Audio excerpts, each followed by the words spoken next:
যেই ব্যক্তি নিজের দুঃখ কষ্টটাকে প্রকাশ না করে তার মর্যাদা। তার মানে আপনি যে ব্যথিত, আপনার যে কষ্ট, সেটা আপনি ইজহার করবেন না, মানে প্রকাশ করবেন না ঢোল পিটিয়ে, তাহলে তার মর্যাদা। ওই সম্পর্কে একটি পর্ব কায়েম করেছেন, যেটা আপনি জানাজার 41 নম্বর পর্বে পেয়ে যাবেন। এবং তিনি তাতে ইয়াকুব আলাইহিস সালামের এই দোয়াটা উল্লেখ করেছিলেন যে ইয়াকুব আলাইহিস সালাম তার সন্তানদেরকে হারিয়ে তিনি তার ফরিয়াদটা আল্লাহর কাছে এইভাবে জানিয়েছিলেন, ইন্নামা আশকু বাসি ওয়া হুজনি ইলাল্লাহ। আমি আমার পেরেশানি এবং আমার হতাশাটা আমি শুধুমাত্র আল্লাহর কাছে পেশ করে দিলাম, এটা আমি দুনিয়ার কোনো মানুষের কাছে বলার কিছু নাই। তিনি ধৈর্য ধারণ করলেন। তাহলে তাদেরকে এইভাবে পরীক্ষা করা হয়েছে ইয়াকুব আলাইহিস সালামকে। তার থেকে বড় পরীক্ষা করা হয়েছে আমাদের নবী মুহাম্মদুর রাসূলুল্লাহ সাল্লাল্লাহু আলাইহি ওয়াসাল্লাম। আপনি যদি ইতিহাস জানেন তাহলে আপনি জানবেন যে রাসূলুল্লাহ সাল্লাল্লাহু আলাইহি ওয়াসাল্লামকে আল্লাহ একাধিক কন্যা সন্তান এবং একাধিক পুত্র সন্তান দিয়েছিলেন, কিন্তু একটা পুত্র সন্তানও বেঁচে ছিলেন না, ছোটবেলায় মারা গেছেন। মেয়েগুলো বেঁচে ছিলেন, তার মধ্যে রাসূল সাল্লাল্লাহু আলাইহি ওয়াসাল্লামের জীবদ্দশায় 3টা মেয়ে ইন্তেকাল করেছেন, শুধুমাত্র ফাতেমা রাদিয়াল্লাহু তাআলা আনহা বেঁচে ছিলেন। তিনিও রাসূল সাল্লাল্লাহু আলাইহি ওয়াসাল্লামের ইন্তেকালের 6 মাস পরে তারও ইন্তেকাল হয়ে গেছে, মৃত্যুবরণ করলেন। তার মানে রাসূল সাল্লাল্লাহু আলাইহি ওয়াসাল্লামের সন্তানের কেউ বাকি ছিল না পৃথিবীতে। সবচেয়ে বড় ব্যাপার হচ্ছে যে তার জীবদ্দশায় প্রত্যেকটা সন্তান মারা যাওয়া, আপনি কি মনে করেন? অথচ তিনি হচ্ছেন রাসূলুল্লাহ সাল্লাল্লাহু আলাইহি সাল্লাম। তার সব সন্তানের কথা তো আমি আপনার কাছে বলবো না, যেটা আমার কাছে সবচেয়ে বেশি আহম লেগেছে যে রাসূল সাল্লাল্লাহু আলাইহি সাল্লামের দুঃখ কষ্টটা কি ছিল, একটা সন্তানের ব্যাপারে তার সবচেয়ে বেশি কষ্ট হয়েছিল, সেই ঘটনাটা শুধু আমি আপনার কাছে ব্যক্ত করি। তিনি ছিলেন ইব্রাহিম রাদিয়াল্লাহু তাআলা আনহু বা আলাইহিস সালাম। ইব্রাহিম রাসূল সাল্লাল্লাহু আলাইহি সাল্লামের একটা ছেলের নাম ছিল, যেটা খাদিজা রাদিয়াল্লাহু আনহার পেটে হয় নাই, অন্য আরেকটা উম্মাহাতুল মুমিনিন তার ঘরে হয়েছে। তো ইব্রাহিম একেবারে ছোট যখন কোলের মধ্যে ছিলেন, কেউ বলেছেন 18 মাস, কেউ বলেছেন 16 মাস, তার মানে খুব নাবালক অবস্থায় মারা গেছে।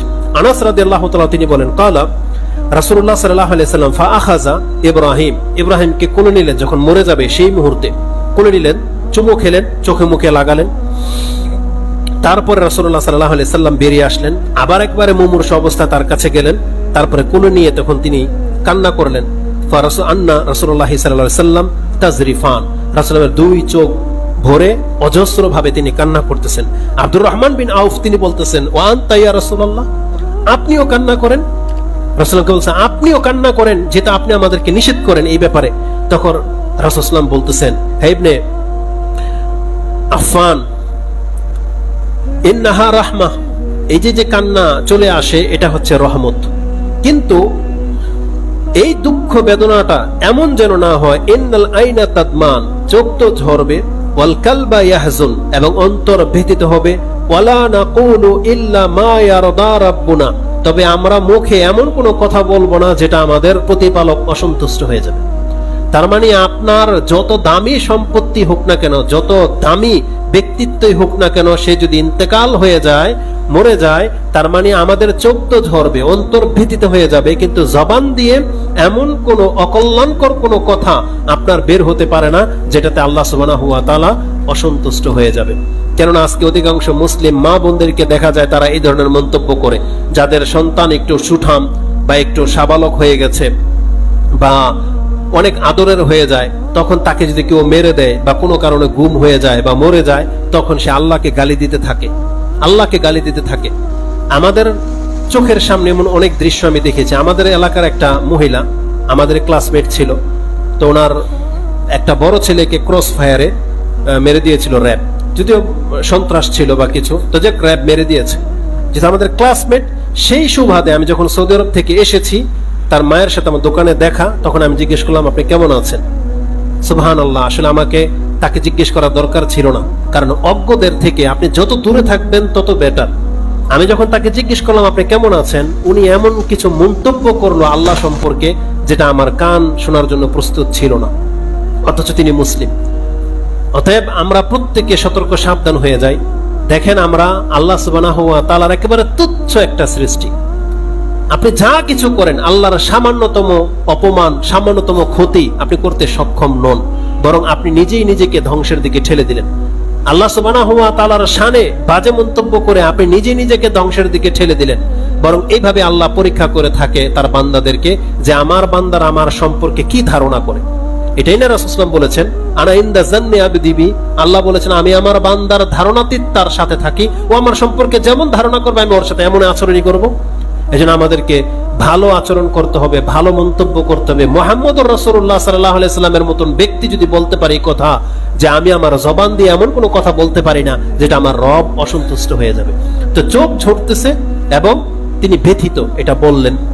এবং তিনি ইব্রাহিমকে কোলে নিয়ে তিনি বলতেছেন, ওয়া ইন্না বিফিরাকিকা ইয়া ইব্রাহিম লামাহজুনুন, হে ইব্রাহিম তোমার বিচ্ছেদের কারণে আমরা সবাই ব্যথিত, আমরা সবাই দুঃখ কষ্ট পড়ে গেলাম। এমনকি রাসূল সাল্লাল্লাহু নিজেও এবং সাহাবা কেরাম পর্যন্ত অনেক কাঁদছিলেন সেই দিন। এবং রাসূল সাল্লাল্লাহু বলেছিলেন যে তোমার বিদায়ে আমরা সবাই ব্যথিত, আমরা সবাই শোকাহত। এটা বলেছিলেন, যেটা আপনি বাকারাতে, যেটা আপনি বুখারীতে পেয়ে যাবেন 1313 নম্বর হাদিসটির মধ্যে। কেন আমি এতগুলো সন্তানের মধ্যে শুধু ইব্রাহিম রাদিয়াল্লাহু তাআলা আনহুর ঘটনাটা আপনার কাছে বলতেছি? কারণ এটা রাসূল সাল্লাল্লাহু আলাইহি ওয়াসাল্লামের কাছে অনেক মূল্যবান একটা সম্পদ ছিল, অনেক মূল্যবান একটা সন্তান ছিল। সেটা কি জানেন? ইতিহাস বলে যে রাসূলুল্লাহ সাল্লাল্লাহু আলাইহি ওয়াসাল্লাম বলেছেন, আল্লাহর বিধানে যদি মুহাম্মদ সাল্লাল্লাহু আলাইহি ওয়াসাল্লামের পরে আরো কোনো নবী পৃথিবীতে আসতো, আল্লাহ যদি কাউকে নবী করার ইচ্ছা করতেন, তাহলে তার এই ছেলে ইব্রাহিম বেঁচেও থাকতো এবং নবীও হতো। কি মনে করেন? রাসূল সাল্লাল্লাহু আলাইহি ওয়াসাল্লামকে সংবাদ দিয়ে দেওয়া হয়েছে যে আপনার পরে, মানে আপনি রাসূল সাল্লাল্লাহু আলাইহি ওয়াসাল্লামের মর্যাদাটা বোঝেন, আল্লাহর কাছে তার মর্যাদা এমন যে তারপরে আর কাউকে আল্লাহ নবী করবেন না বিদায় আল্লাহ সুবহানাহু ওয়া তাআলা তার ছেলেকে পর্যন্ত পৃথিবীতে বাঁচিয়ে রাখেন নাই। কি মনে করেন?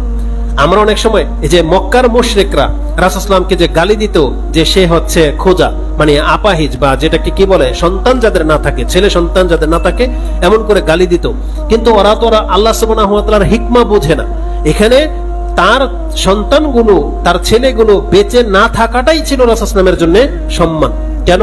কারণ আল্লাহ সুবহানাহু ওয়া তাআলা তার মর্যাদা এমন রেখেছেন যে তার কোনো সন্তান বেঁচে থাকলে আল্লাহ অবশ্যই তাকে নবী করতেন। এটা হচ্ছে তার মর্যাদা। তো ইব্রাহিম রাদিয়াল্লাহু তাআলা আনহুর এই মর্যাদাটা ছিল। এই মর্মে ইবনে আব্বাস রাদিয়াল্লাহু তাআলা আনহুমা থেকে একটা হাদিস নিয়ে নেন, লাম্মা মাতা ইব্রাহিম ও ইবনু নবী রাসূলুল্লাহ সাল্লাল্লাহু আলাইহি ওয়াসাল্লাম সাল্লা, রাসূল সাল্লামের ছেলে ইব্রাহিম যখন মারা গেলেন, রাসূল তার জানাজা পড়ালেন এবং তিনি বললেন, ওয়াকালা ইন্না লাহু মুরদিআতান মুরদিআন ফিল জান্নাহ, আমার এই সন্তানের জন্য আল্লাহ জান্নাতে দুধ মা রেডি করে রেখেছেন, ওকে জান্নাতে দুধ পান করার জন্য ব্যবস্থা আল্লাহ করে দিয়েছেন। এবং বলেন, ওয়ালাউ আশ, আমার এই ছেলে যদি বেঁচে থাকতেন, লাকানা সিদ্দিকান নবিয়্যা, তাহলে ও একজন সত্যবাদী নবী হতো। এটা রাসূল সাল্লাল্লাহু আলাইহি ওয়াসাল্লাম বলেছেন। ইবনু মাজাহ এই হাদিসটাকে কোট করেছেন, নাসিরউদ্দিন আলবানী এতটুকু পর্যন্ত সহিহ বলেছেন, যেটা আপনি 1511 নম্বর হাদিসে পেয়ে যাবেন যে এই এতটুকু শব্দ সহিহ। কিন্তু অন্যান্যরা বলেছেন যে না, এটা রাসূল সাল্লাল্লাহু আলাইহি ওয়াসাল্লামের উক্তি ছিল না, রাসূল সাল্লাল্লাহু আলাইহি ওয়াসাল্লামের সহিহ হাদিস নয়, বরং এটা একজন সাহাবীর উক্তি ছিল, যেটা ইমাম বুখারী কোট করেছেন। ইমাম বুখারী রাহিমাহুল্লাহ তিনি বলেন যে আব্দুর রহমান বিন আউফ রাদিয়াল্লাহু তাআলা আনহুকে জিজ্ঞাসা করা হয়েছিল, আপনি কি রাসূল সাল্লাল্লাহু আলাইহি ওয়াসাল্লামের ছেলে ইব্রাহিমকে দেখেছেন? রাআইতা ইব্রাহিম ইবনা নবিয়্যিল্লাহ, আপনি কি রাসূল সাল্লাল্লাহু আলাইহি ওয়াসাল্লামের ছেলে ইব্রাহিমকে দেখেছেন? কালা মাতা সাগীরান, সে তো অনেক ছোটবেলায় মারা গেছে, তার মানে তার সাথে সাক্ষাৎ হয়নি।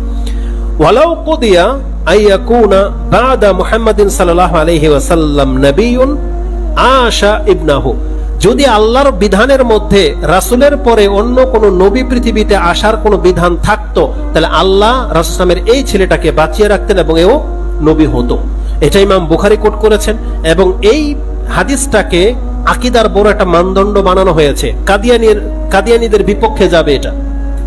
কাদিয়ানীরা যেমন রাসূল সাল্লাল্লাহু আলাইহি ওয়াসাল্লামের পরে আকসি নবী বানিয়েছে, ওদের বিপক্ষে যাবে এটা, যে যদি পৃথিবীতে কেউ নবী হতো তাহলে গোলাম আহমদ কাদিয়ানী নয়, বরং রাসূল সাল্লাল্লাহু আলাইহি ওয়াসাল্লামের ছেলেকে আল্লাহ বাঁচিয়ে রাখতেন। কিন্তু সেও বেঁচে থাকেনি।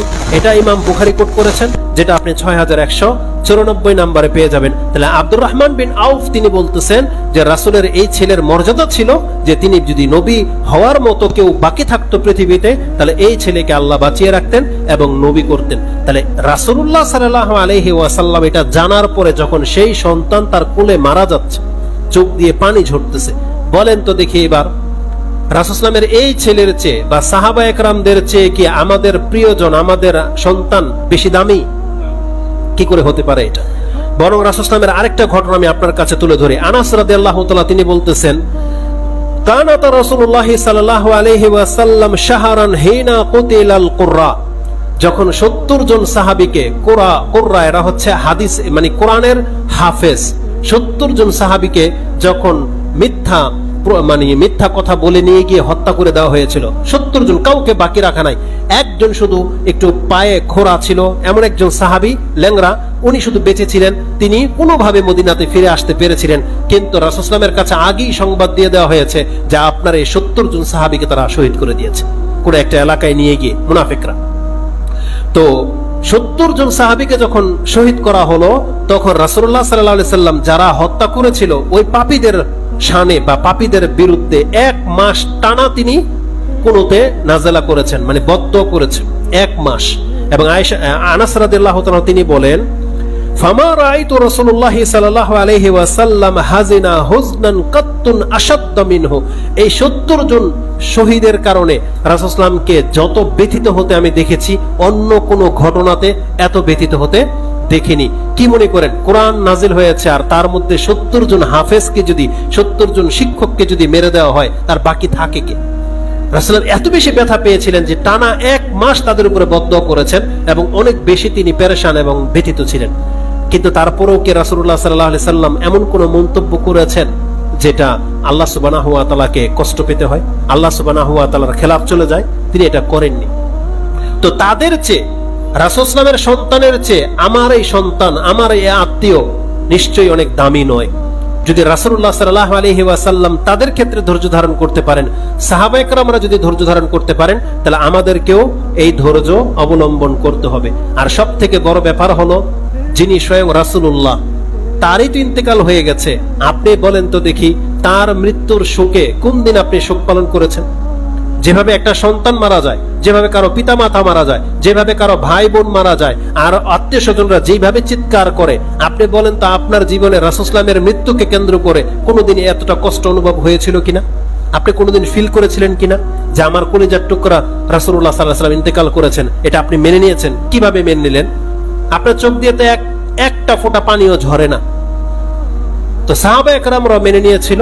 তা আমাদেরকে সেই ঘটনাগুলোকে স্মরণ করতে হবে যে আমরা তো অনেক দামি দামি সম্পদ হারিয়েছি, আমরা তো ধৈর্য ধারণ করেছি। অতএব এই সম্পদ যেটা আল্লাহ সুবহানাহু ওয়া তাআলা নিয়ে নিয়েছে, আমাদেরকে এই সম্পর্কেও ধৈর্য ধারণ করতে হবে। যেমনটা রাসূলুল্লাহ সাল্লাল্লাহু আলাইহি ওয়াসাল্লাম কি বলেছেন, যে আপনি ধৈর্য ধারণ করবেন বলতে যে আপনি কান্না করবেন না এমন তো না, আপনি কান্না করেন। রাসূল কি বলেছেন, ইন্নাল আইনা তাদমা, নিশ্চয় চোখ দিয়ে পানি ঝরবে, ওয়াল কালবা ইয়াহজুন, আর অন্তরে ব্যথিত হবে, বিষাদ চলে আসবে, কিন্তু ওয়ালা নাকুলু, এমন কোন কথা আমরা বলবো না, ইল্লা মা ইয়ারদা রাব্বুনা, আমাদের রব অসন্তুষ্ট হয় এমন কোন কথা আমাদের মুখ দিয়ে বের হইতে পারবে না। সে যত দামি সন্তানই হোক না কেন, আপনার যত বড় বিপর্যয় আপনার জীবনে চলে আসুক না কেন, আল্লাহ সুবহানাহু ওয়া তাআলা সম্পর্কে বাজে মন্তব্য করা যাবে না।